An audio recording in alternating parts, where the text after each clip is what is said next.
আপনি সহযোগিতা করতে পারবেন মানে আমি মোহাম্মদ মাসুদ রানা রূপে বাদশাহ রাজমিস্ত্রি। আমি নরসিংদী থাকি। আমার টাকা তোলার সাথে সাথে আপনি কাটালেন, আর আপনাকে আমি বাকি পাওনা তুলে দিয়ে তারপরে আমি ব্যালেন্স করে কথা বলি, আমার মায়ের সঙ্গে কথা বলি। কেন টাকা পাই না আমি? এর কারণ কি? কেন দেওয়া হবে না আমাকে? আমি কি চোরটা না ডাকাত?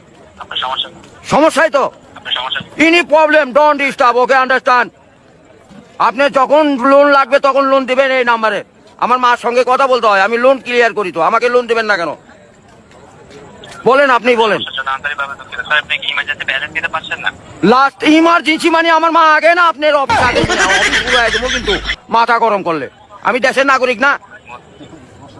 হ্যাঁ, আমাকে যখন আমি ব্যালেন্স আপনার থেকে লোন চাওয়া মাত্র এই নাম্বারে দিবেন 808 828 শূন্য লাগাইলে বুঝতেই পারছি।